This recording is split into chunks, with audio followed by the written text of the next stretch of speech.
6:45. We're gonna kick off now, so that we can have enough time for a bit of networking at the end. So, all right. Well, first of all, I'd like to thank everyone for taking the time to come out, and we're very happy to host all of you here. This is our second event of the year for the digital health track of the MIT Club of Northern California. For those of you who are new to the MIT Club of Northern California, our events are all organized by volunteers. We actually have the largest number of MIT alumni outside of Boston. We've got 14,000 alumni in the area. So we're a very active bunch. We're so active that we had to divide them into different tracks. And as it happens, you're in the digital health track today. We've made a commitment to have an event every month. We had our first event of the season last month. And if you missed it, no worries, it's on the YouTube channel, MIT CNC YouTube channel. If you go there, you'll find them all. That event was on menopause and weight gain. What seems inevitable doesn't have to be. Today's event is really a topic that's been in the news and really needs a lot of attention, and I felt it would be very worthwhile of an event for all of us. It's the GLP-1s event. And in December, we have an AI and aging technology event on December 10th. It's not going to be here though, because this place was not available, so we're probably going to do it at Valley Research Park. In January, we've got our big signature event, which is the AI in Healthcare / Biotech Innovations during JP Morgan.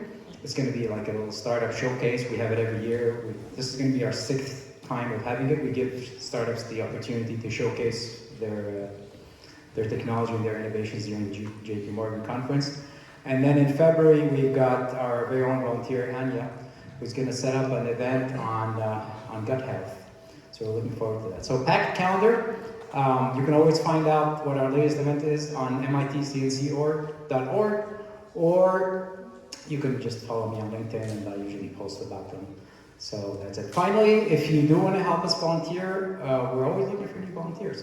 So just reach out to me, or reach out to any of the other club volunteers. Club volunteers, can you raise your hands for a second? Yeah. And just give us your name, and we'll add you to the mailing list, and you'll be in the whole loop. All right.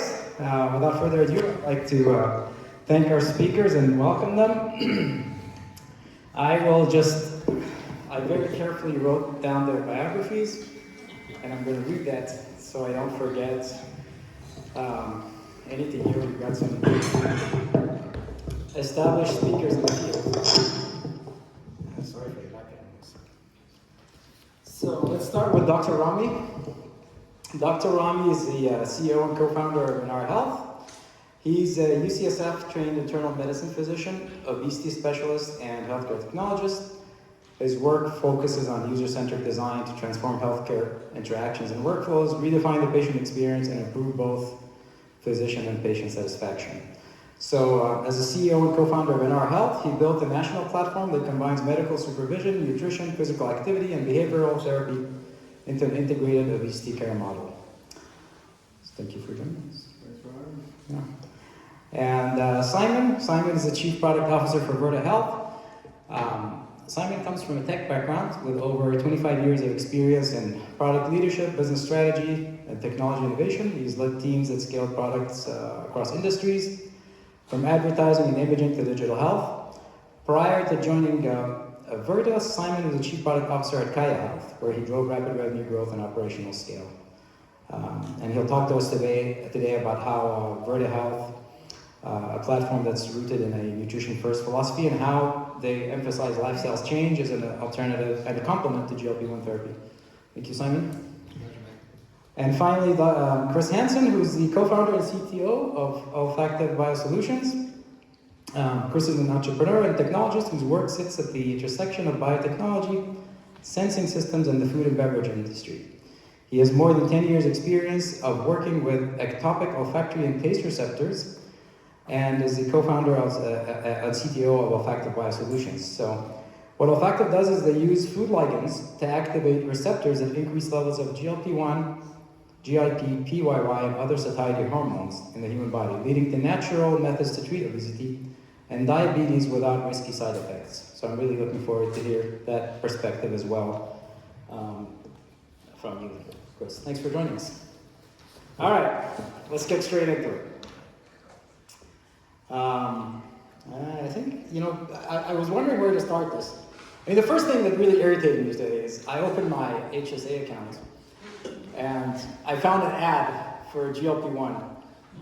And so it's chasing us everywhere, right? And I was like, okay, so there's got to be some method here behind when and where and why we prescribe these medications. And I'm not sure how they got to me, but they did. So anyway. But before that, I thought, before we talk about the actual discussion, I wanted to learn a little bit more about your motivations, why you ventured into this space. And I thought to start with you, Simon, because digital health hasn't really, I don't know, we haven't seen the incredible exits that we've seen in tech. So I was really curious to see why, from a career in ad tech and high tech before joining Kaya Health and now Verda, what drew you to digital health and why Verda specifically? I love that question. I did a stint at Facebook, was the last piece of ad tech I did. There's my third ad tech platform. And each of the three platforms were almost identical. The problem space is just not that interesting at the end of the day. There's a lot of interesting problems, but I really want to give back something meaningful. I like to say I want to have a meaningful impact on a company that's having a meaningful impact. And that drew me into, first of all, agriculture tech, funnily enough. And from there, my CFO at that company landed at Kaya. And that's when I fell in love with the idea of health tech. And the problems are so immense and so meaningful, and there's so much opportunity to create impact, to make the world tremendously a better place. And I think you'll see stories from all three of us today of the kind of human impact you can have with technology when you marry it together with the human care, and there's nothing quite like it. There really isn't, when you get it right. And how have you managed to, get comfortable with a slower pace of scale, right? I think it's interesting, and we were chatting about this earlier, it's like Teo as well. Starting a health tech company is incredibly hard, right? So I think getting to 1 million or 10 million in revenue, getting to 50 people is way harder than a lot of other spaces. But once you start to get the flywheel spinning, the problems are so immense that the scale comes quite quickly. And I think you're starting to see this, Hinge is at that point, Amada's starting to get that point, Verda's at that point. There's a few of them now where, when your TAM is 200 million Americans, 1% goes a long way, 3% is large, 10% is an enormous business. And so it's harder, I think, to start in health tech, but it might be easier to scale. All right. And Rami is a clinician founder. I don't know that many clinician founders, to be honest. I think, the general thing is that typically go into private practice. You see some that end up being CMOs, but you're the actual CEO of the company. What drew you towards entrepreneurship? Tell us a little bit about the history of Enora and why you decided to start it up. I was just trying to solve something, and then it just led to another thing, and just up the ladder you go. I mean, it started with me being a physician first, and doing a stint in design thinking at Stanford. I came to the realization, or I discovered that a lot of the patients that I took care of carried this guilt with them, and decided at some point that I was sort of frustrated with the fragmented nature of healthcare and the way that a lot of folks were being told their chronic disease or their obesity was the result of their self-failing and not really being told about the biological picture. So I decided to dive in. The first thing was to sort of solve for that. And then once we got to a point where we could solve for that and we wanted to create a care model where people did not feel like they had to earn or deserve their care, that they really felt like they could walk in and find a place that could personalize therapy and support them, independent of which walk of life they were coming from. Then I said, I need to bring it to more people, and that started a journey about 4 years ago. About 4 years ago now, where we try to scale and bring this to other clinics.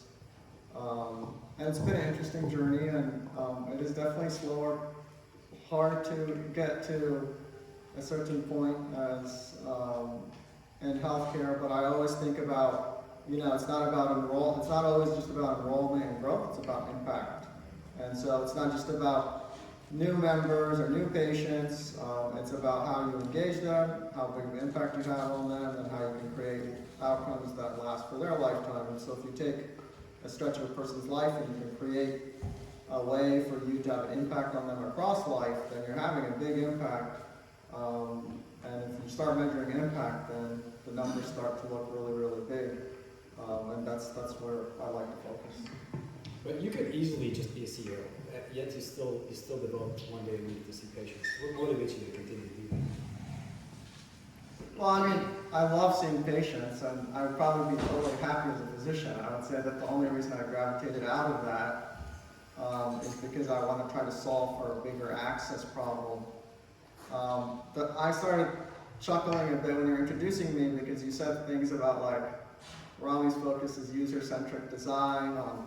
And it's true, that's where I started from a technology standpoint. Today I find myself working on a bunch of billing technology, right? So, I mean, in the end, you try to tackle the obstacle that's in front of you as you try to solve within the constraints of your business model or your use case or the United States in this case.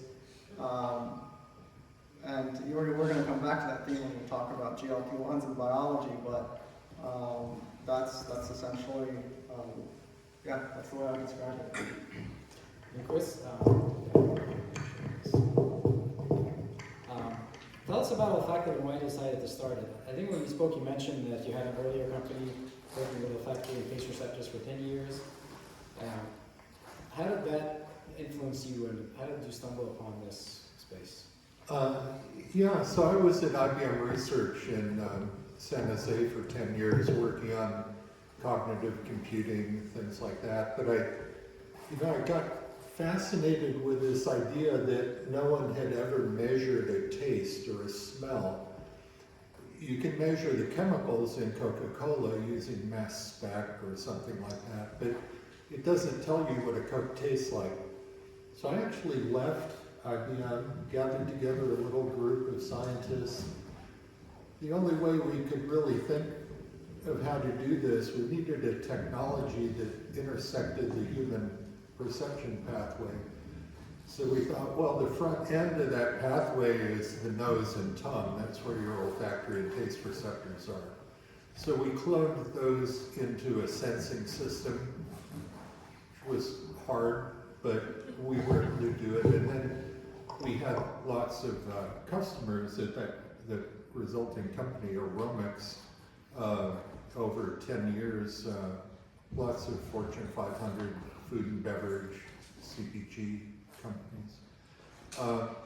But using our knowledge of these olfactory and taste receptors. But to make a long story short, it turns out those are misnomers. They're not just in the nose and tongue. They're not just for taste and smell. They're absolutely everywhere in the body, in the blood, the brain, the eyes, the skin, the gut, and it's the most relevant for tonight's discussion. They're in the lower intestines, and these olfactory and taste receptors, chemosensory receptors, respond to food and water, so they dock with food molecules, and then that either activates or inhibits the receptor, and you get a specific physiological outcome.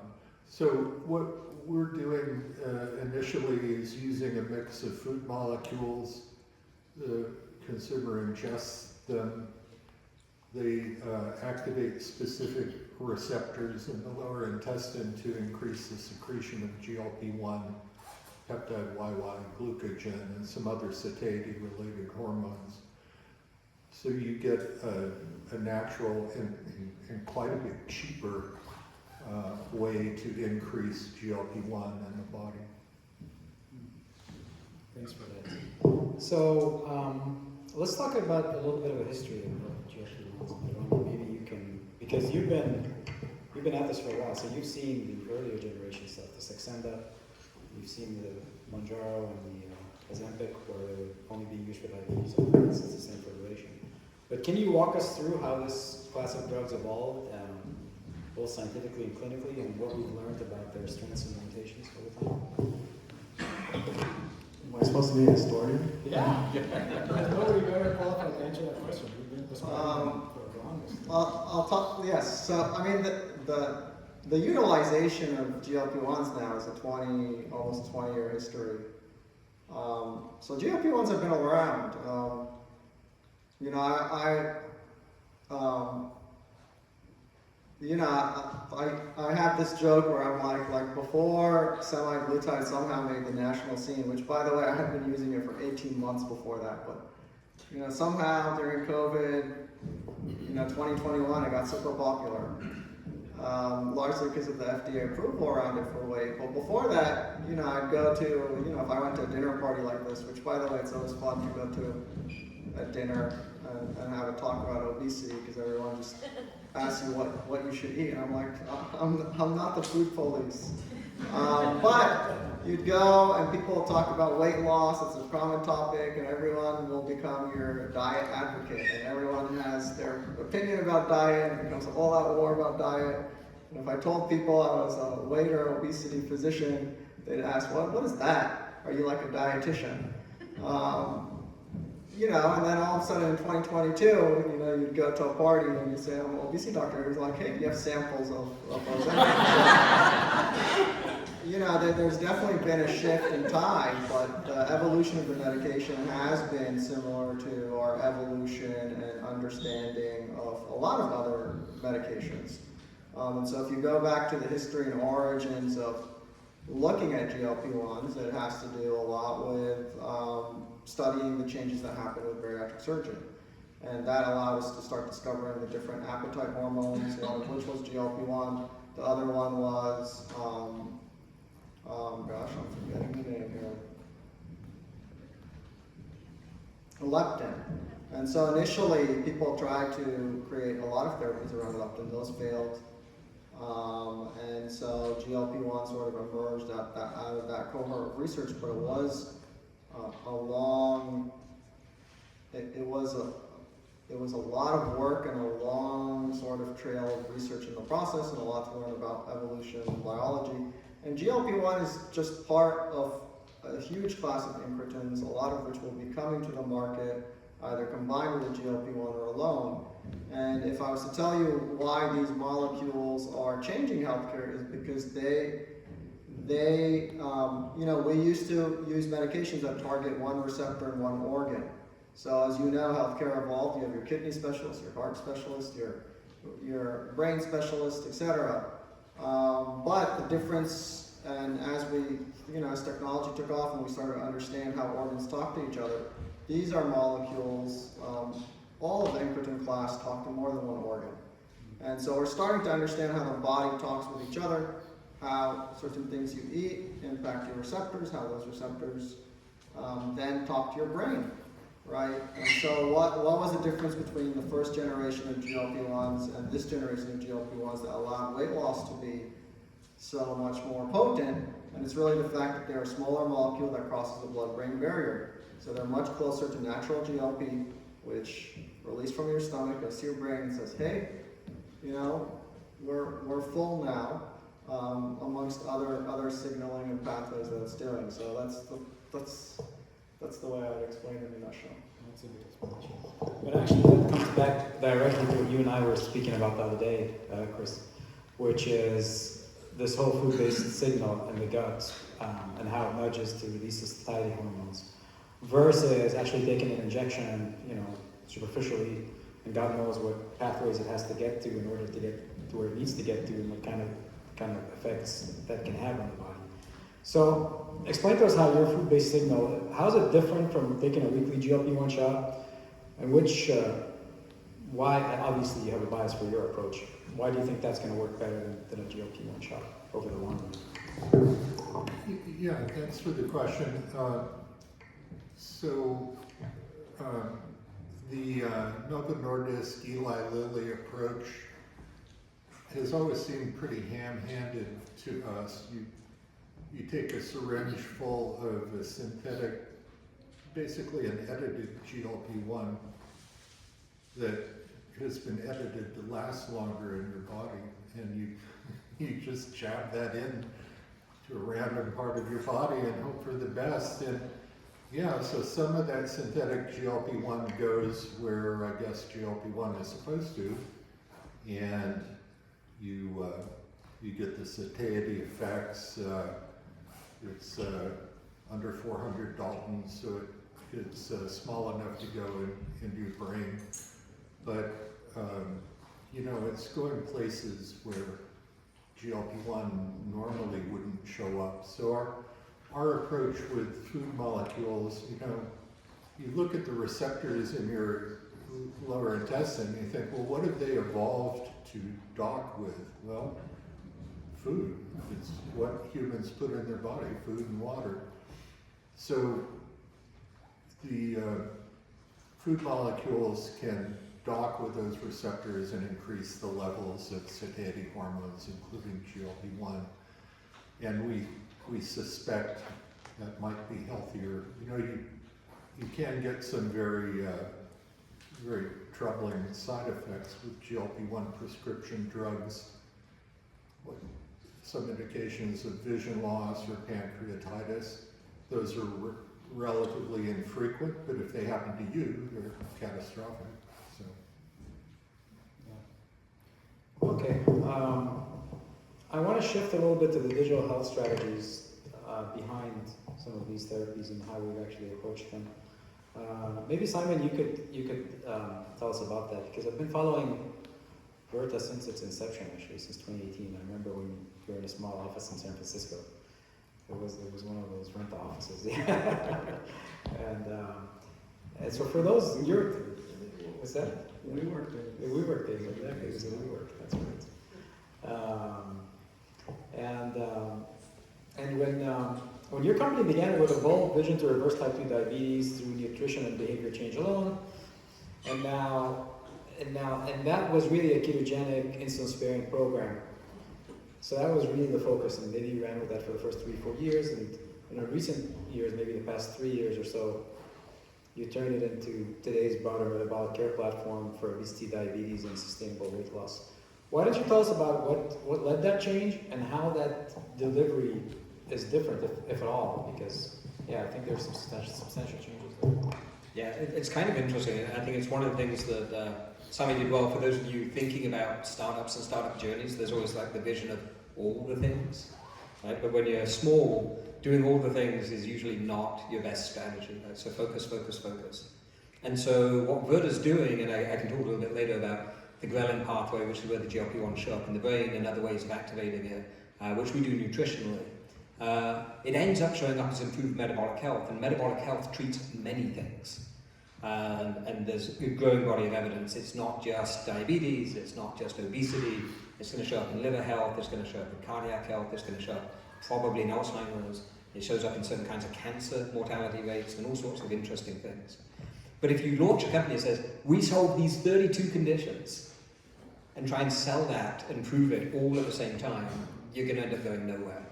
And so although the way that we work treats many things, we focus really specifically on one that's very easy to identify, that's very expensive, and that payers are very responsive to, which was diabetes, because diabetes care gets very expensive. It has a lot of drug costs, and drug costs are very easy to see when they go down, so there's very little debate. The prescription rates fell, so I guess you saved us money. And so it became a really efficient way to launch the company. But the thing that's really neat for us is when we added obesity, we didn't change the protocol. It's the same thing, improving metabolic health nutritionally. You happen to have all these extra benefits. And we start to see it almost organically. One of the beauty is every week we have a member come on and talk to the whole company about their journey. And it's always incredibly moving. And even if they came in for diabetes, they're going to achieve a lot of weight loss, because that's sort of systemically what's happening. You're improving their whole body health in a number of ways, as you said. These things are all very interconnected. The body isn't just one specific thing, one specific condition. And so that's the beauty of what we're doing, is from a nutritional perspective, the change we're trying to help members make, it's really the same thing. We're teaching you the same set of things. You're getting a lot of benefits. Where it shows up as different is it shows up different when we're selling to a payer, because we're now talking about more conditions. And eventually I think you're seeing the market is beginning to be ready to talk about metabolic health as a whole ensemble. And you'll actually see again, the pharma companies are probably going to pave the way a bit here because they've already realized, they know this too, they know that GLP-1s actually have a long tail of conditions they're helping with for exactly the same kinds of reasons. And so you'll notice when you look at how these drugs are being put together, and the way they approach the FDA, it's no longer a single condition. They're talking about a suite of conditions, so they can get one set of approval across the full suite of stuff. And although they approach it from a different end of the metabolic pathways, it's really going to have that same sort of tailwind. You'll see the pharma companies putting a lot of energy behind. By the way, did you know you can also reduce cardiac events for this? Did you know you can also improve? So that's an interesting point, because I think what I really liked about the approach when I saw Verda is that, hey, this is a clinic that you're actually de-prescribing medication, you're getting people off their insulin, you're getting people off their medication. Now it seems like the messaging is, and I don't know if this is a surrender to the pharma companies or it's working with them really, but how do you consolidate that? Because it's, I see that your recent messaging emphasizes all-in-one GLP prescribing plus lifestyle support. So how do you consolidate, you know what I mean? Why aren't you going right after, like I felt like there was a point where you're saying no to GLP-1s, now you're more accommodating of them. Explain to me that shift and how you... Absolutely. So we still believe in nutrition, right? Nutrition is the best way to solve these problems.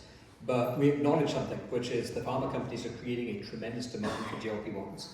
And so people are coming to us on GLP-1s in the same way that they've come to us on insulin, right? And you wouldn't say, oh, well, you have diabetes. We don't believe you should be on insulin at all. Let's just cut that immediately and see what happens to you.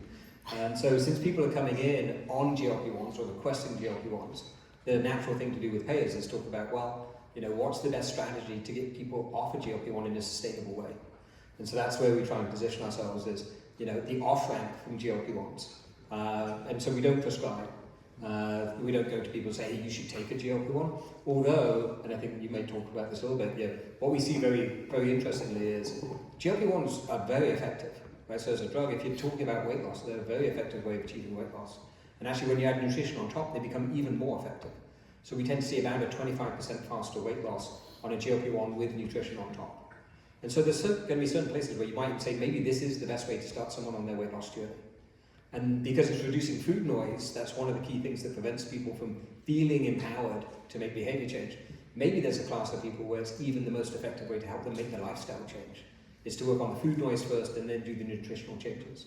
So I think we're very evidence-based in terms of what works best for people, but we know the destination, which I don't think people want to be on a drug forever, and you don't have to be. And so what we know is the destination is clear, which is the destination should be nutritionally supported weight loss and nutritionally supported metabolic health. I'd love that no one came to us on a GLP-1 at all. We could just start everyone without the drug. But in the real world, there's a lot of people taking this drug and they all need help. Go ahead. If everyone came to you without the drug, maybe we wouldn't have an obesity problem. Wouldn't that be great? But, do you think that you would be able to sell obesity as a selling point, if not for GLP-1s? Oh yeah, I love that. Softball question. Yeah, we actually, 40% of our members were obesity members before GLP-1s became the big craze. So we were getting a lot of sustainable weight loss members before GLP-1s. What I will say is GLP-1s have been a tremendous tailwind for the business. Because, in the same way, payers pay a lot more attention to expensive problems. And so suddenly payers are a lot more interested in obesity than they were 3 years ago. 3 years ago, we were going to payers being like, you should really help with this, it's good for your members, it's good for the long-term costs, it's just the right thing to do, and it is going to be financially attractive over the long haul. Now it's the other way around. Now payers are coming to us and saying, I have no idea how we're going to handle our GLP-1 bill, can you possibly help us? And so it's shifted the payer conversation for sure. But we had a pretty good business on it even before GLP-1s were a thing. Rob, you want to tell us a little bit about how NR's model is different? Yeah, so from an NR's standpoint, we are looking at, for us in the way we view obesity, is it is a very complex condition that is the result of your environment, your work environment, your pollutive environment, your wound environment. So actually there's a lot of evidence that exposure during pregnancy really impacts your appetite signaling. On top of that, it is a response to everything else that you're reacting to into the world. And so for me, what I want to do is I want to create a care model where people could come in and they didn't feel like they needed to earn or prove they needed help, or if it was some kind of negative stigma to be helpful. So for me, one of the things that's not being said here is before GLP-1s, and keep in mind, I've been doing obesity since before GLP-1s have been into the market. I started purely offering dietary therapy and evolved my practice based on my end goal is to get a person healthy, to get people strong, to have them age well, and really look at both longevity and health span. And so when I'm looking at that, I'm looking at the individual and I'm trying to tackle what are the obstacles there that helps get them to that point. And when you are practicing medicine at that level, you realize that people have different reasons for the same condition. And if you don't offer a multimodal approach, it just means that you're only going to be able to help the people that respond to that one mode that you are offering, right? So for me, the goal was to build a multimodal approach, which right now we focus on 4 pillars. One is on the behavioral side, so that's the psychological side. Then we have the biological side, the nutrition the nutrition side, and the exercise side. And so people are going to get a personalized plan across all of those. And while we focus a lot on nutrition, and to give you an example of how well we focus on nutrition, we have published what is the best non-AOM, so no medication, sustained weight loss at 18 months in anyone in the field, which is beyond 10%. That's on an attention to treat basis. So we are able to drive weight loss with medications and without medications. But the reason we're able to do that is because we're tackling the 4 pillars. So a lot of people may come in and they are on meds that cause weight gain. Well, let's work on getting those off. There's a lot of people that come in and they are. The main thing we gotta focus on is stress or stress reduction, right? We often have to work with people for a year before we even start weight loss because we have to get them off tobacco or alcohol or some other behavior that is more toxic than weight for their health span. So I think in the end, it's about evolving the goals. But one of the things that I really appreciate about GLP-1, going back to my points, is that before GLP-1s, I had to fight to get attention as an obesity physician. And when I said that, hey, obesity has all these biological drivers, and there's a lot of people out there doing all the right things, and they're still not losing weight, people would look at me funny, and it was very argumentative. And an employer would rarely buy an obesity plan, and a payer would not pay for obesity. GLP-1s did change that. It forced employers to start being like, okay, we're going to start paying for obesity now. And I think after they realized exactly how many people they were going to pay for, now they're trying to lock the door, so to speak, and that's what we're seeing. And so I think ultimately it's multimodal, and for me, if you look at the history of blood pressure or high cholesterol or heart disease, we have a culture, I think, I don't know if you want to say global now, where we prescribe and we don't focus on the conditions that cause these entities. But those conditions are beyond just what you're eating. They're also how the world influences what you eat, how life influences what you eat, your environment, toxins, how walkable your city is. And so I think we need to take a very broad approach to obesity if we want to get it right. Well beyond even what ANARA does, if we really want to reverse or start to at least stop this epidemic from growing. There would obviously be love to reverse the trends of obesity in the world today. Thank you. That was insightful. I want to shift a little bit now, and I know it might be a little bit early to talk about this, because these drugs have been on for how long? 3 years? 2.5? The newer ones, probably Yeah. 4. Yeah. 4? Saxenda is 2020 drug? No, Saxenda was 2014. Oh, wow, so it's been around for a while. Okay. So let's talk about the long-term GLP-1 use, particularly around the newer ones.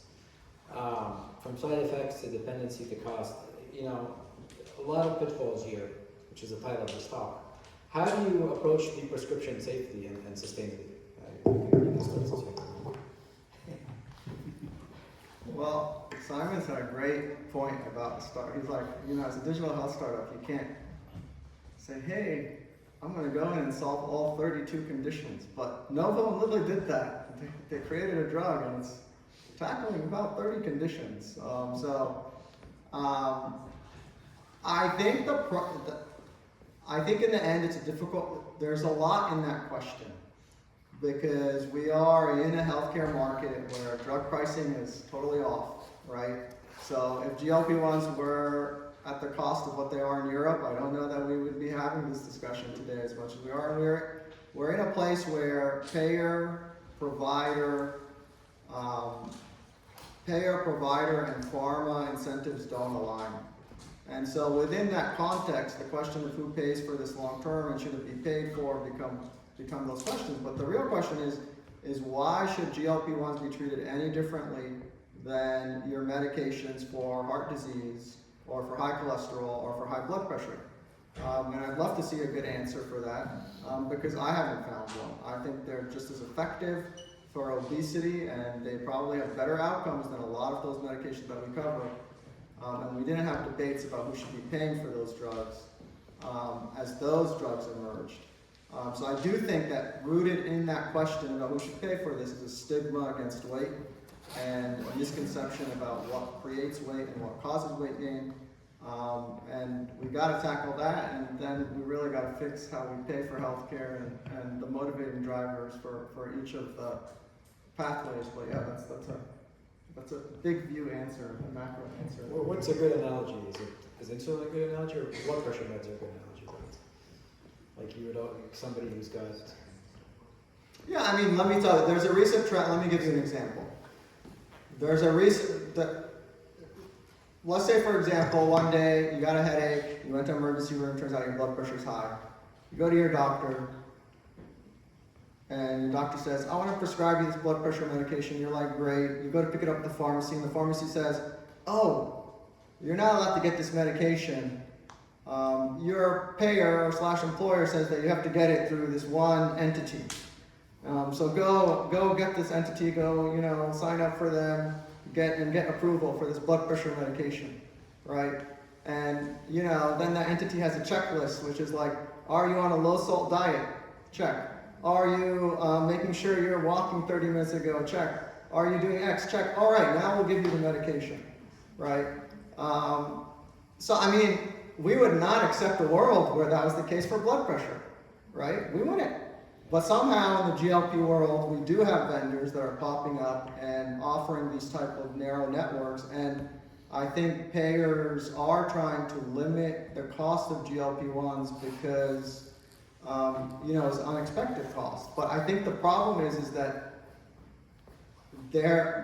we're all putting the problem back on the individual, right? Versus being like, hey, look, the problem is the way we price things and pay for things here. Let's solve that, right? And we're trying to just input the price back onto the individual and be like, well, your employer doesn't want to pay for this, the government doesn't want to pay for this, and the pharma companies, they want this much for it. So, in the end, we pay for it, right? But in the end, we would not treat GLP-1, we shouldn't be treating GLP-1s different than other medications.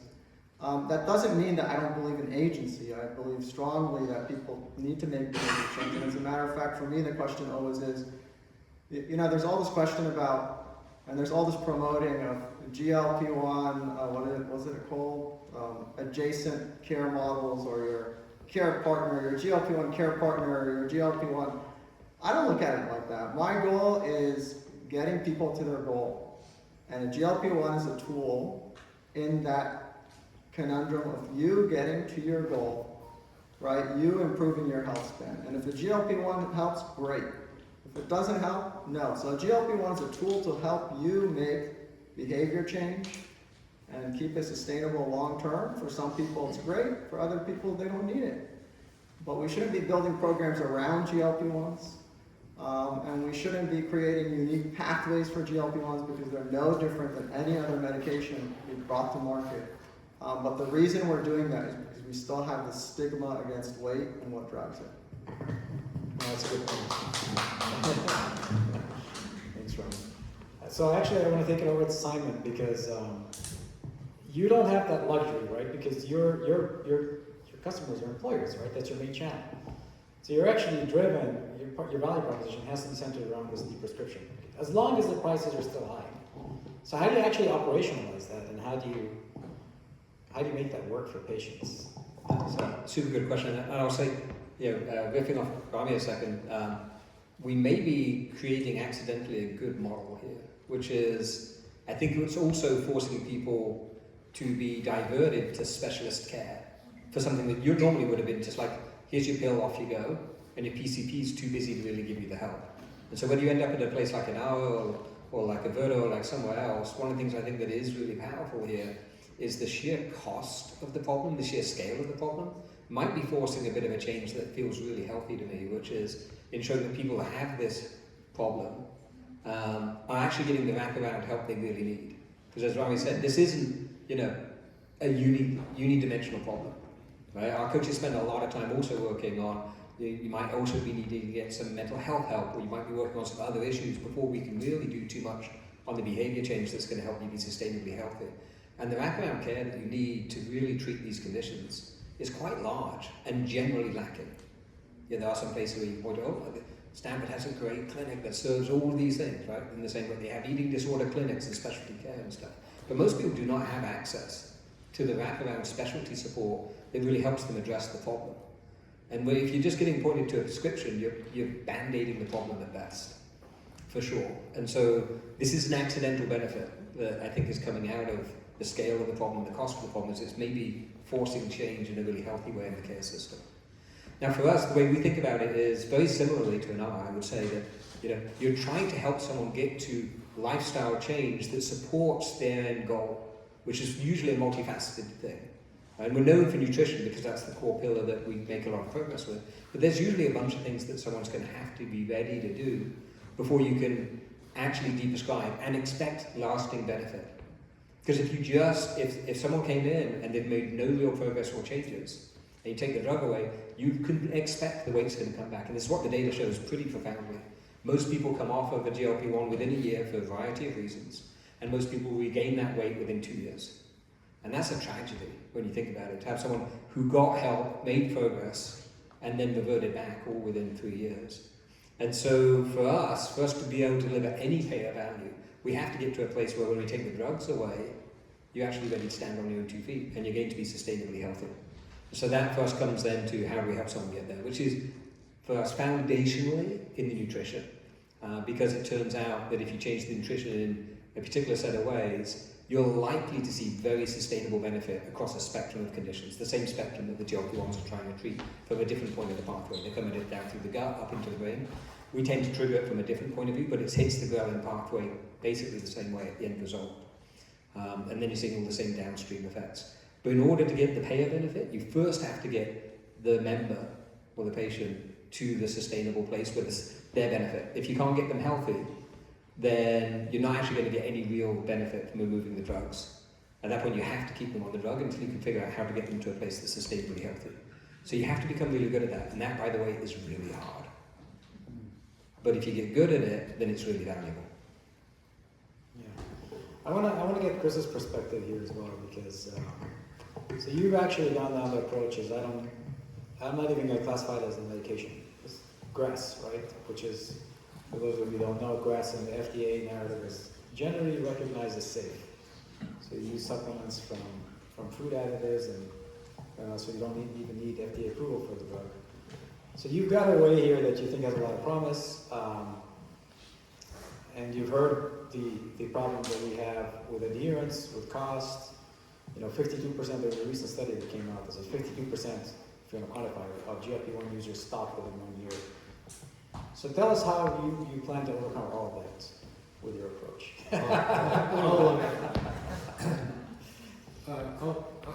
Let me address the last one. What do you do for a sustainable long-term solution? I'm beginning to think that there is something in the ultra-processed food diet that affects our satiety signaling in a very profound way. And we've found our users have a marked drop in food noise.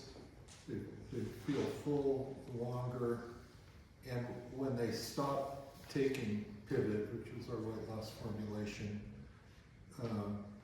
oftentimes they don't seem to go back to the way they were. Now, we haven't been around for very long, so I don't have a 5-year horizon, but I have a couple of year horizon, and I can't prove it, but I think, and maybe GLP-1 prescription drugs are doing this too, but I think our formulation is resetting some of the satiety signals. I think, I'd like to think outside of the Western pharma paradigm, because it leaves out whole swaths of the world, either because of expense or lack of access. So, I mean, my ultimate vision is to get formulations of food molecules that help you lose weight or increase muscle regeneration rates or do other beneficial things, to get those into the food supply, because food is cheap. Food is so much cheaper than active pharmaceutical ingredients. So you could treat big populations around the world cheaply with food formulations added to cooking oil or rice or various other staples. So I feel like maybe I'm rambling, but No. Was that not the history of processed food? And I'm not saying they're the same thing, but processed food started as trying to get food that was cheaper, right? And more spread, so obviously different goal here. But. yeah, we're actually talking to a number of the large food and beverage companies who are looking at the GLP-1 craze and thinking, our food sales are going down. So what do we do? Well, what they do is they make processed food that's resistant to GLP. Well, some of them are considering, adding food molecules into their products to increase the natural GLP-1 levels. So, as odd as it sounds, you could eat Kraft macaroni and cheese and lose weight potentially, or have a real diet Coke, that inhibits your appetite. So are you looking into some of those partnerships actively? Yeah. I would say all the big food and beverage players are looking at this with trepidation, and they don't know what to do. So they are looking at people like us for guidance on how to respond to this.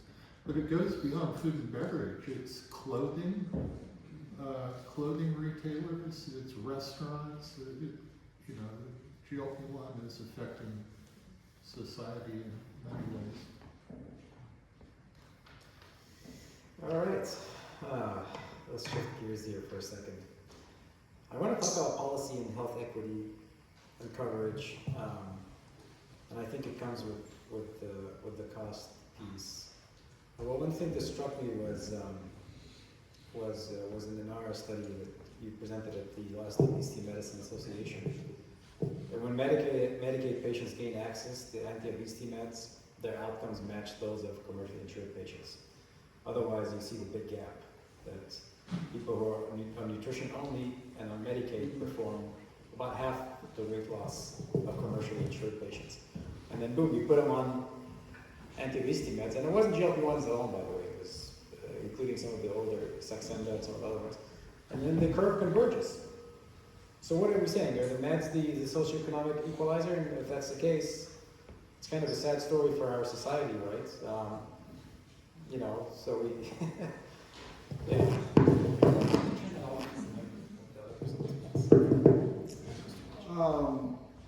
I don't. There's a lot of things you could say are sad about society. Social inequity, obviously, to an extent, is one of them. The progress we've made at treating disease is not one of them. And what the study showed was that in our population that are underserved or have low socioeconomic status, when we compared the people who did the program, just the nutrition and exercise program, against people with PPO insurance, the people from low socioeconomic background had about half the weight loss. And they still have pretty good weight loss, it was 6%, but compared to 12%. And that was at 18 months. Then we compare, and we cross-match these. So we propensity matched them, which meant that we made sure that when we compared one individual to the other, that they were equal in terms of disease states, labs, etc. As a matter of fact, I was surprised that we got the propensity matching so close. Then we looked at the same, we propensity matched again, but people who were taking obesity medications, and the weight loss was similar over 18 months. And this again was mostly actually older medications. I think it was 15% weight loss. So I mean, to me, what it tells is it tells like the history of obesity, right? So what do we think causes obesity? So a long time ago, we thought obesity was caused by someone just decided to eat a lot. And so they ate a lot, more calories in, less calories out, they gained weight, right? Then that evolved. We then later thought obesity is caused by the fact that, you know, a person may overeat to get there, but once they're there long enough, their brain remodels and starts protecting that weight set point.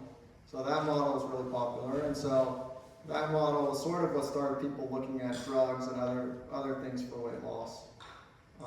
And so the concept there was, once your brain learns that weight set point, it really protects against this. So you try to lose weight, and it basically is anti-biological. It basically starts changing your hormones and peptides so that you gain weight, which is why it's easy to lose weight, hard to keep the weight off.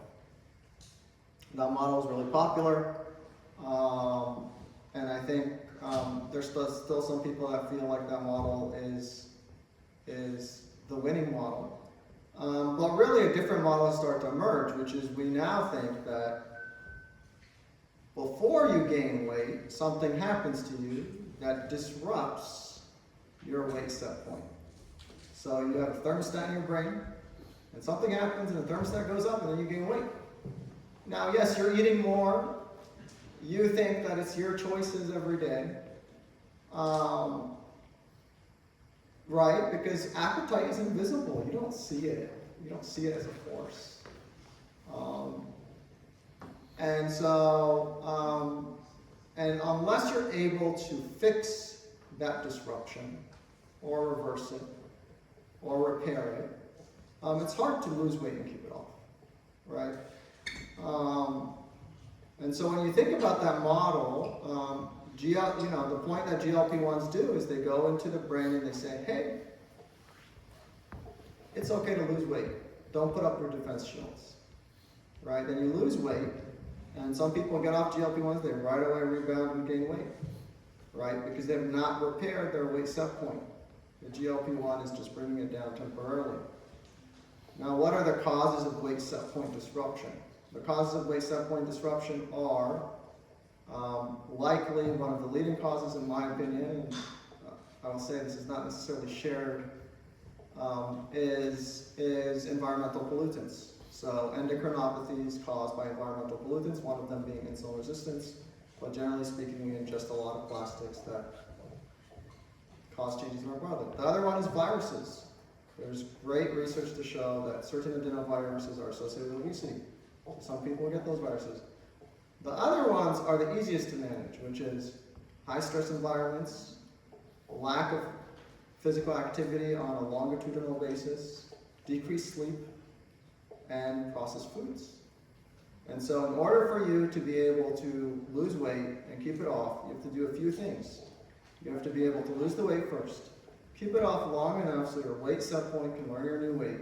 And at the same time, you have to figure out if your weight set point is disrupted so that you can fix the things that may be causing that disruption. And the bad news is that you could keep the weight off for 5 or 6 years, and then that same disruption happens. So let's say it was disrupted by a high stress environment, pregnancy being one of them. Other ones could be, someone in your family dies. Other ones could be, a high traumatic event. It happens again, and weight starts going up, right? We reflect to thinking that's our fault. It's not. And anyone who wants to experiment at this, I don't know if anyone here has tried a 48-hour fast, but eat clean for about 2 weeks. And by clean, I mean whole foods.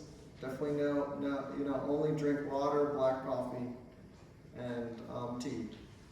And do a 48-hour fast. Then have 5 Diet Cokes a day for 2 weeks, and then do a 48-hour fast.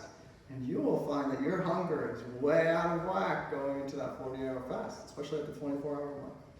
So, when I started, the reason I got interested in this was because of some of the things that they've been talking about, which is I locked down on some evidence and studies that doing something called a very low-calorie diet, which is not a low-carb diet, but it's a low-calorie diet for a certain period in time, changes the baroreceptors in your stomach to make you feel less full. So for me, it was like, wow, this is like a drug. And indeed, a very low-calorie diet done for 90 days is like a therapy.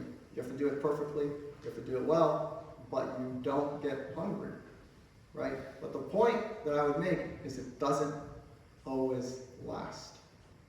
And so one of the problems I have when people talk about deep prescribing, and again, you're talking to someone who has taken several people off GLP-1s and kept them off, is everyone's personal biology is different.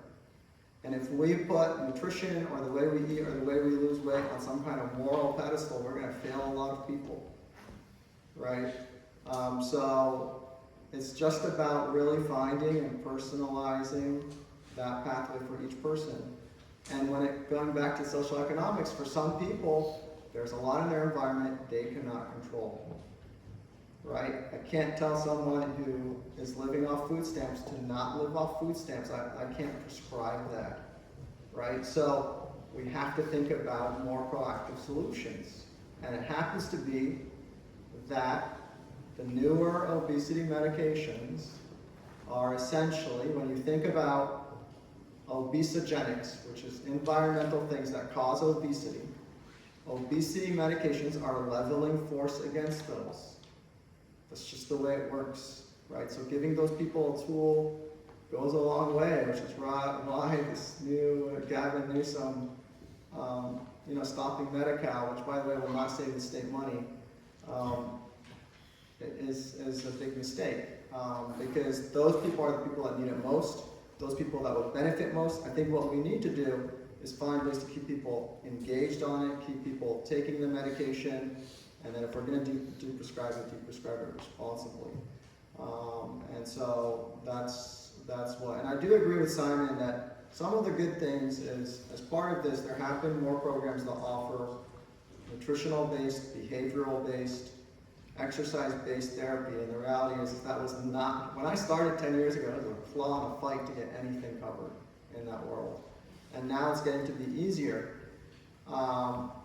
Where I disagree, though, is that we shouldn't put that as a litmus test for each individual. It needs to be part of the care plan, and a person needs to feel safe about what is best for them, right? And there are some people you talk to, they're not going to make, there's certain behavior changes they cannot make quick enough.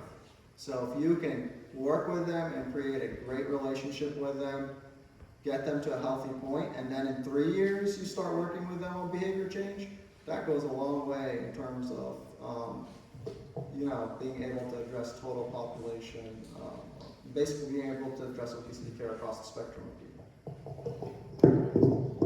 Thanks. Actually, I do want to ask Simon a question.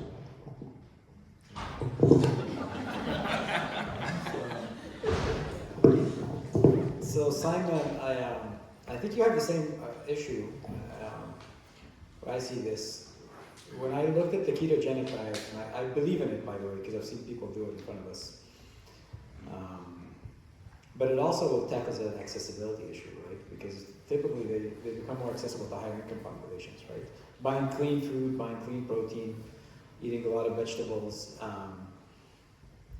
How does Verta help make those programs more equitable? Because I think it's still in the same track where only those who can afford it can actually do it.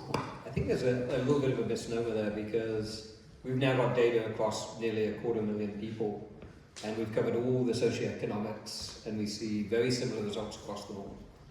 Okay. But I think you're right in one way, which is, and Rami mentioned this, in the environment around you, right? There's going to be certain places where the environment, I think, is tougher. I don't think it's an economic issue as often as if what everyone is eating around you is as uniformly unhealthy, it's harder. And so that can be socioeconomic as in less access, food desert, but it can also be like in the deep south, right? There's certain populations there where the food that everyone is eating all the time is, from our nutritional perspective, pretty heavily stacked against you, and the changes are going to be a little harder to make socially. And that's a huge thing for people to think through. And a lot of it's training too, right? If I said you are gluten intolerant, you wouldn't be like, I still have to eat bread. I mean, like, absolutely, I'm going to eat bread every day. Or all the people who are lactose intolerant, right?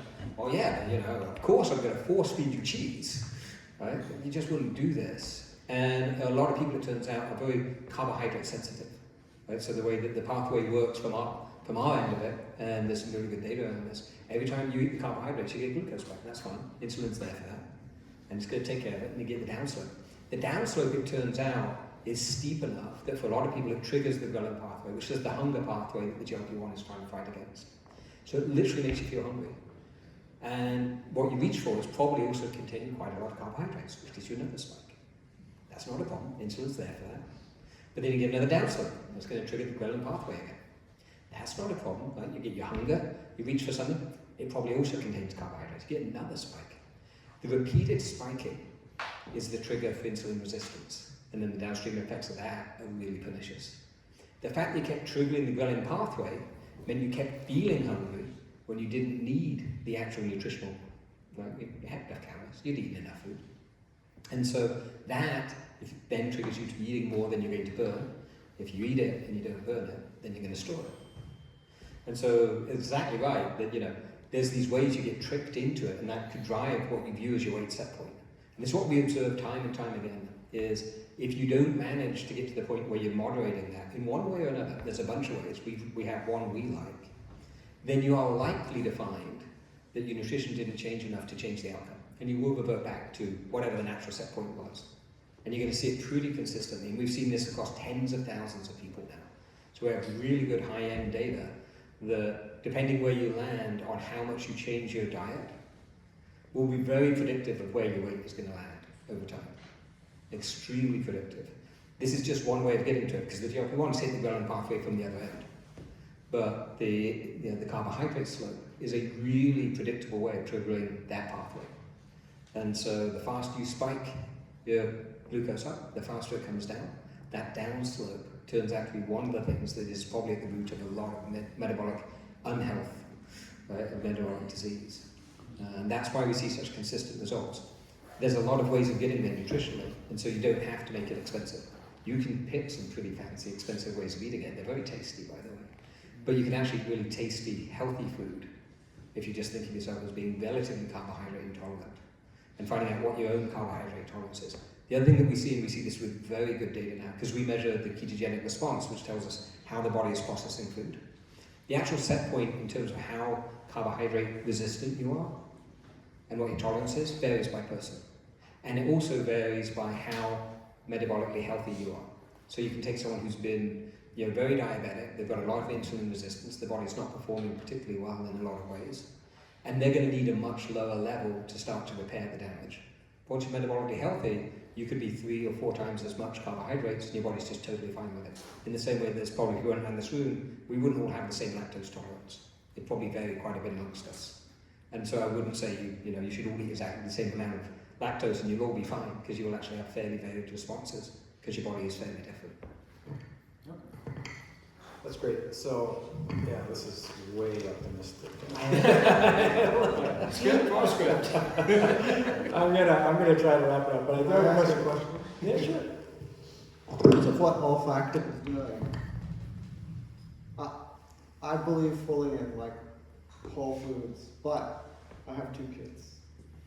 And I just wonder if you guys have looked at school lunch, where I think actually your impact could be very significant. That's where it would really excite me in terms of what you guys are doing, because,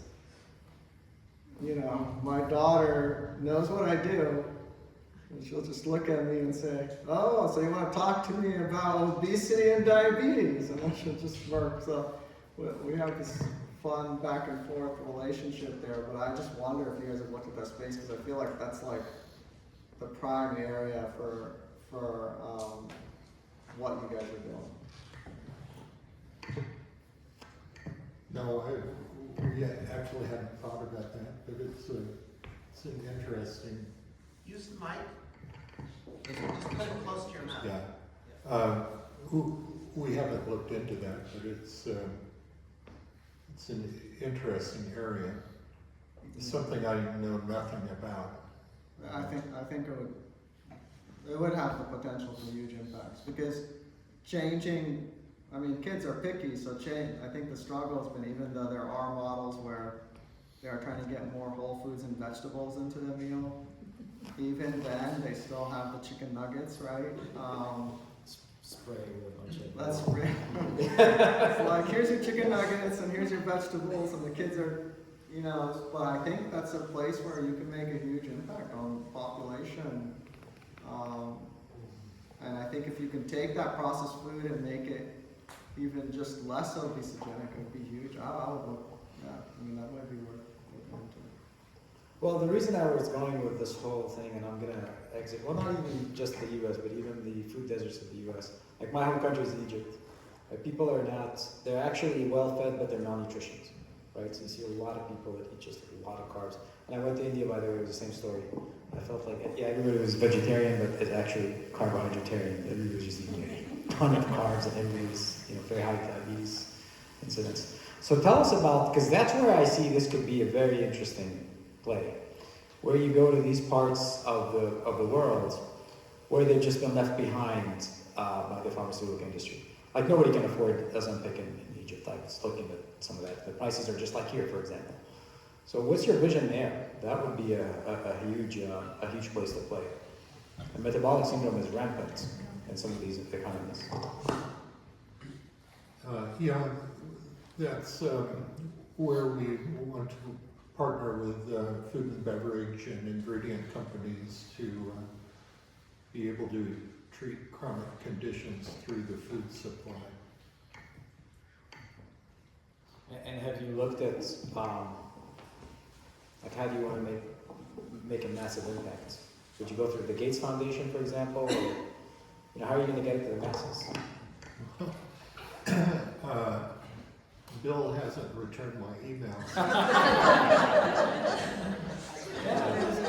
That's another question, because he's gone maybe after infectious diseases. I don't know when they're gonna turn their attention to obesity, but yeah. Okay. So let me see, because I did want to leave time for questions. We're about 7 minutes over the actual allocated time for the talk. But so let me just ask each speaker for some final thoughts. Maybe starting with you, Chris, since you have the mic. In one sentence, what gives you hope about the future of metabolic health? Well, from my perspective, we know enough about chemosensory receptors now and how they react to food ligands that I think we can have a very profound impact either through supplements or through the food supply on metabolic health and other chronic conditions. I'll hit it from maybe two angles. One is, I think we're getting to the sort of scale across the companies that are approaching it nutritionally that prove that you can really change the world. And it is starting to change guidelines and practices and norms. And I think that's where you see tremendous impact. Like the dream would be that you get to a day where you don't need Averta Health because it's just common sense. I think the second thing is the pharma companies are putting a tremendous amount of money behind these same set of conditions and elevating it from obesity, the niche, one of the symptoms of metabolic health. And I think you're going to see the pharma companies going really hard after metabolic health because it broadens the applicability of these drugs. And although the drugs aren't the one solution to everything for cost and a whole variety of reasons, I think having that much money and that much focus over metabolic health could really be a profound driver for change.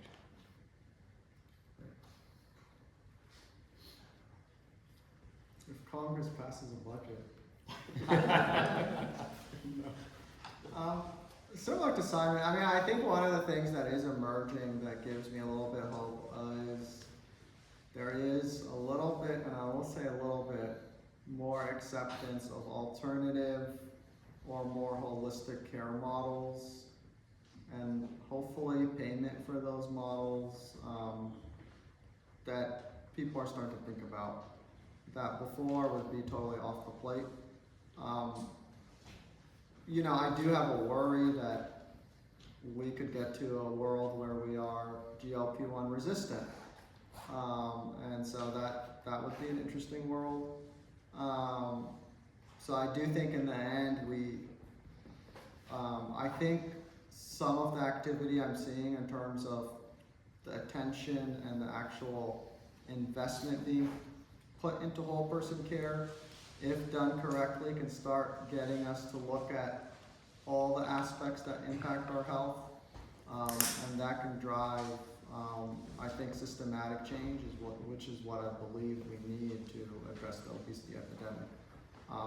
If you look at tobacco, we had meds to help with tobacco cessation, which were good meds, but if it wasn't for the system-wide changes, we wouldn't be where we are today in terms of how that was a very successful way we dealt with the epidemic, especially compared to global. Like, when you look at the American health system, there's a lot to complain about, but, go other places and see how much people smoke versus here and the ramifications thereof. So I do think ultimately, I'm hoping that some of this interest I'm seeing in whole person care will span to broader policy. And I think once we start tackling the system issues with the emergence of these great medications and the fact that this is really only the first inning of those meds, I do think we can tackle the obesity epidemic. All right. Well, so join me in thanking the speakers. I think what we will do first is, we'll thank them first. Let's do that.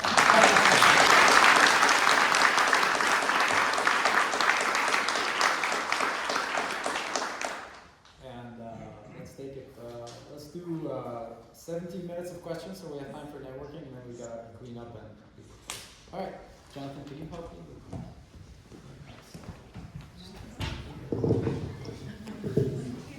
Here. Thank you, that was a great presentation. I've been following Verta from the beginning. I do work in the cardiology space, and people thought you were crazy. So it's very impressive the progress you've made. I'm curious, Rami, and a bit for Simon, you talked about the womb and the importance probably of the epigenetic connection. Can you talk a little bit more about that? And I'm curious, with the rates of obesity entering pregnancy now, have you seen from your employers an interest in preconception or postpartum being impact points to help their long-term curve? Yeah, I think for the last 7 years, I've always wanted to establish like a maternity program within Inara, but I haven't been as successful at scaling the company as I'd like to be. So we're still a long ways from that. But there's a lot of data showing that our weight entering pregnancy alongside what we eat during pregnancy does impact weight. As a matter of fact, there was one study that showed that it was the strongest predictor of obesity between the ages of 20 and 30. Now, these studies are population-based studies, often not necessarily repeatable, and data does swing, but it definitely does make an impact. So I do think having a program focused on that would be super awesome. It does take both a digital and global village to change behavior. It is the hardest thing, so I think that's where what Simon was talking about is really helpful in achieving something like that, or being able to scale something like that. Yeah, I'll echo a lot of that. I think we see tremendous interest pre and postpartum.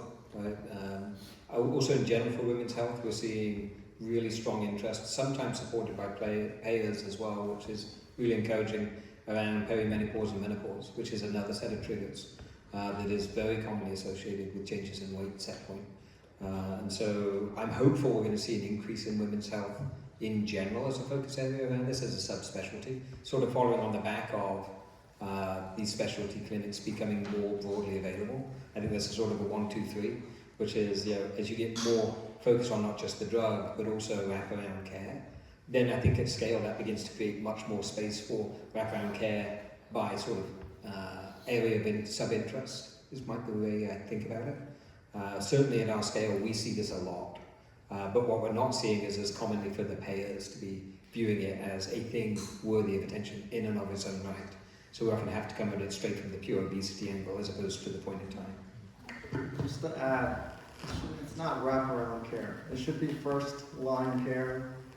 We should tackle all the conditions first line with behavior change and giving people support to make those without limiting other therapies that are needed to get them to their goals. All right. Next question. Hello. First, I just wanted to say thank you guys. It's really fun just hearing people who are so brainy and passionate about what they do. So I was actually curious about GLP-1s, not just for weight loss and diabetes treatment, but also as preventative treatment or just generic metabolic optimization. You could imagine a world perhaps where like everyone is taking a low dose or micro dosage of GLP-1s. And first I was curious on like a scientific standpoint, if you guys have seen any evidence or conversations about that. And of course I'm also interested in how that sits with your worldview, what you guys desire.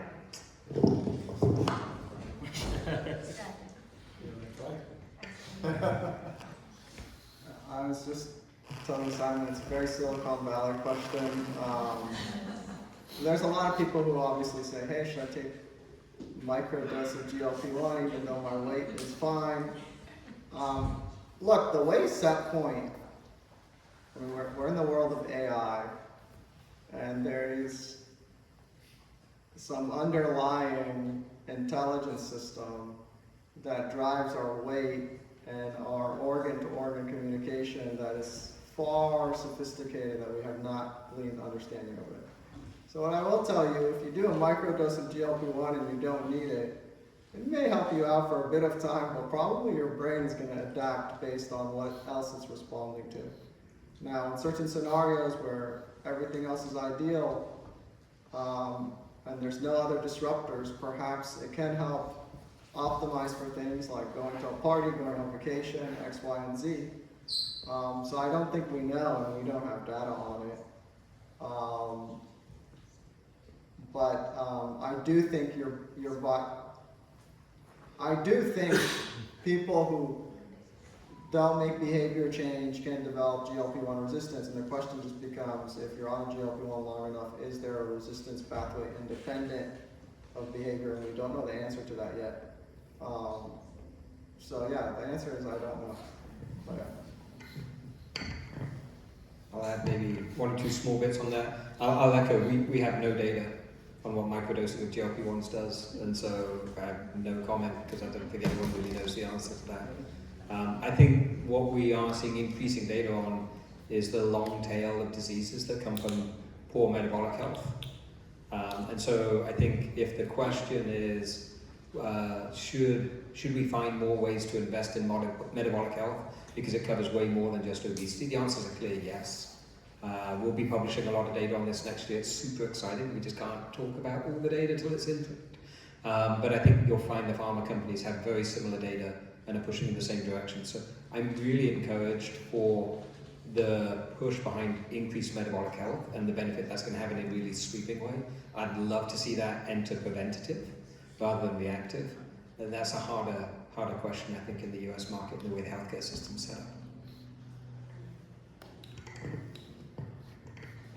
I'll just add one thing. I don't know if this is quite relevant to your question, but we're seeing a lot of anecdotal evidence from our users that our formulation causes them to lose interest in drinking nicotine. And I've read evidence that GLP-1 prescription drugs seem to be having an effect on that, but I don't know about opioids, but we've had many people using our product that say their food noise goes way down. It seems like several are reporting that kind of alcohol noise or nicotine noise goes down too. So.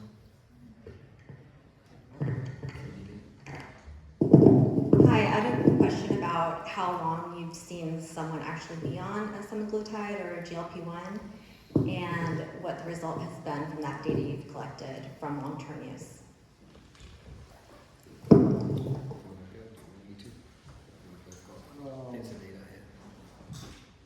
I think you probably have more data.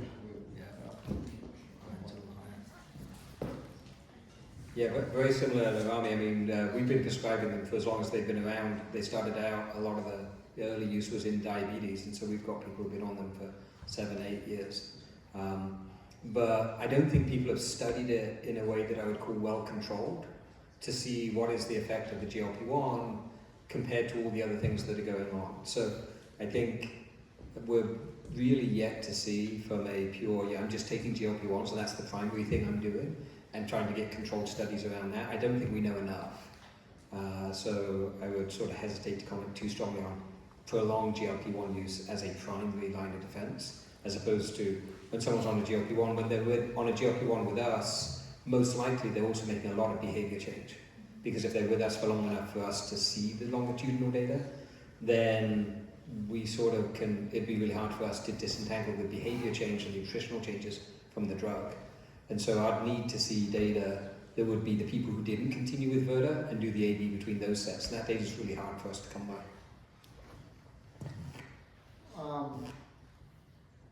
In terms of long term, I mean, we've had people on GLP-1s for 7, 8, 10 years. We've had people who've weaned off GLP-1s successfully and not able to go back. We've had people who've weaned off and decided they want to lose more weight later.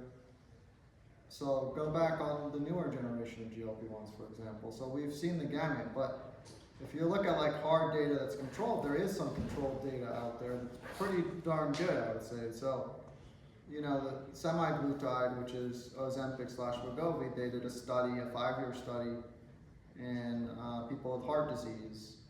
So that is a 5-year study. Those are 5-year outcomes followed between people who got a GLP-1 versus not getting a GLP-1. And it showed a 20% risk reduction in mortality. It showed a 25% risk reduction in stroke.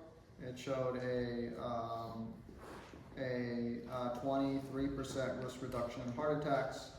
It showed a decrease in inflammation. So a lot of good things, and there was no big surprising negative things. Right? Now, in that 5-year study, the weight loss sustained at 5 years was less than that in the clinical trials. In the clinical trials, people got to around 14% weight loss. In that study, the 5-year weight loss was probably like 10%. So it does seem now, so it does seem that, what the true effectiveness of the medication long term may have a limit without combining it with other modalities such as diet, exercise, behavioral therapy, or other medications. There's also a great study out of the VA where they looked at 20,000 people, I believe, comparing people who are on a GLP-1, this is in a diabetic population, to those who did not get a GLP-1.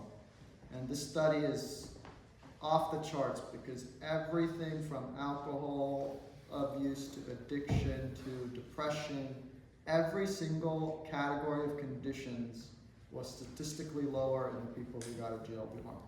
Now, the question is what's causing that? What's the impact? What's the true cause and effect? And part of it is the drug. Part of it is the fact that, what we put in our bodies is pretty toxic. And when you decrease toxicity, I think it's an overall long-term good thing. And so that's so I think it's a half and half picture. In order to get a true, actually Verta probably is set up well to do this, but in order to get a true comparative, you would have to take a population that loses weight without a GLP-1 and sustains it compared to a population that loses weight with a GLP-1 and sustains it. And if we had that kind of data, then we could really tell what is due to the decrease intake of bad foods versus what is due to the drug itself from a molecular perspective. And I would love to see that data. If anyone wants to fund the study, please let me know. But yeah, that would be fascinating. I think we're close to having a bunch of that data. So the data that we'll be publishing next year has the first leg of that, which is it's a matched control study with an N approaching 10,000 over 6 months with identical pathways, so as close as we can get on the matched control set, 2 years through the nutritional program. And you'll see data that is extraordinarily similar to what you see off a GLP-1 program. So statistically significant changes in mortality from cancer, decrease in stroke, decrease in cardiac events, decrease in liver disease, decrease in kidney disease, the full gamut of metabolic health downstream. It's extremely exciting. And I think, again, this for me might reaffirm that although there's two different ways of getting to this same set of results, both, I think, in the end, centered around the ghrelin pathway, the hunger pathway, just coming at it from two different angles. The bit that I don't think we have good line of sight to is, can you get a three-way match, which would be, people without any treatment, people on GLP-1 and people through the nutritional path, and start to compare that. We've got, statistically large numbers of people on GLP-1s in the Verta program now. And so we should be able to produce that data, but this is right at the early innings. I think we need another couple of years before we can do it internally. I suspect if we get the right partnerships, we could actually put it together on a match control today. We just need the right data to be able to put it together. I can add an interesting thing about if you look at bariatric surgery data compared to GLP-1 data, bariatric surgery data has more profound impact. Bariatric surgery is far superior, by the way, treatment.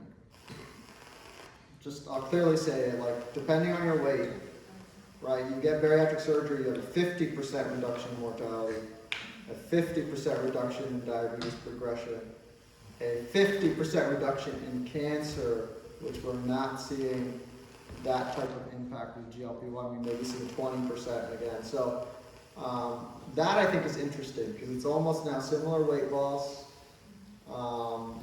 And so why aren't we getting so much more benefits with bariatric surgery? And perhaps because of the history of bariatric surgery, those populations were higher risk.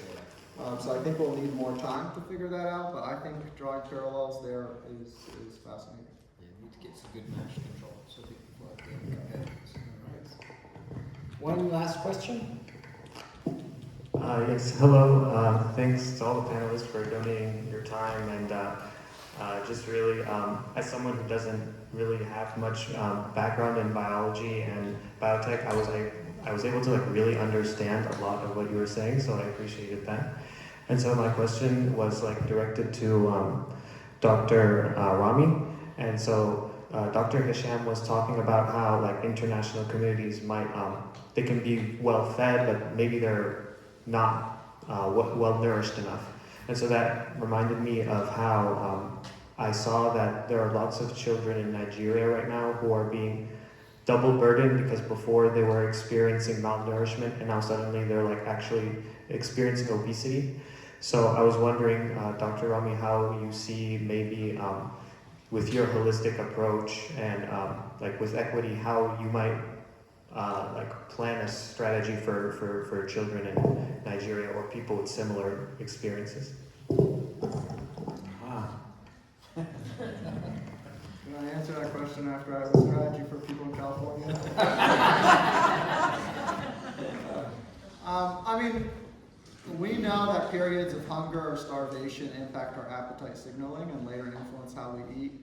We see this all the time. It can lead to binge eating behavior. It can lead to increased satiety. So there's a relationship between being undernourished or in a starvation state to developing obesity later in life, I think, because of both the psychological trauma of it, as well as perhaps the subsignaling change. And you know, it's a population that is understudied to begin with, so there's not a lot of data on this. You know, I do think ultimately the solution to obesity globally is to have more food control, right? So, you know, we have companies that are able to push changes in foods and processed foods without going through the FDA criteria that a medicine goes through, and I'm not saying they should, but there should be better criteria for it. And I think that you know, the more global attention we pay for that would help. I think that's number one. There's other things, which is, you know, don't adopt a super high stress work culture is another thing that could help. But in the end, it is about how you develop your communities, and you know, you make them walkable communities. You make them communities that have support for parents. You make them communities that have less social isolation. When you work on developing those things, then I think you'll get less obesity. As much as I love what drove me into medicine was the story of like the old man walking on the sea with the starfish. I don't know if any of you have heard it, but there's an old man on the sea. He's walking there, there's a bunch of starfish washing ashore, and he's taking each one, throwing it back into water. And a young kid comes to him, you know, he's like an arrogant kid, thinks he knows the world, and says, "Hey, why are you doing this? They're just gonna wash back to shore, like you're not." And he says, "Well, it matters to this one." Right, so for me, you know, I was a poli-sci major in UCSD, and I really wanted to tackle all these big issues. But in the end, I think the world defeated me, you know.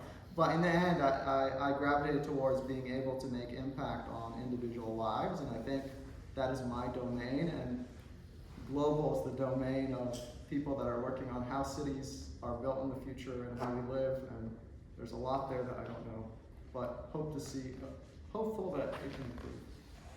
I want to hear from Chris first on that one, actually. Yeah.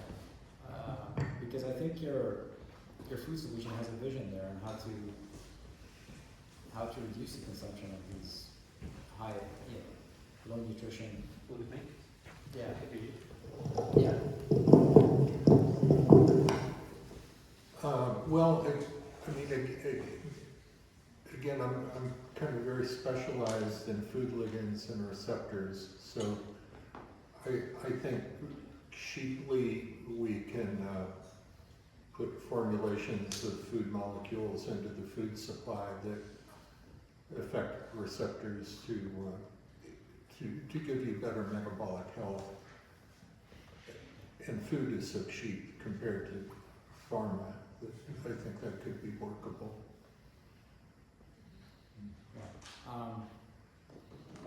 Simon, do you want to add something about how consuming more protein? Actually, I'm going to throw something controversial out there. So if vegans really want to save the planet, they should eat insects. Yeah.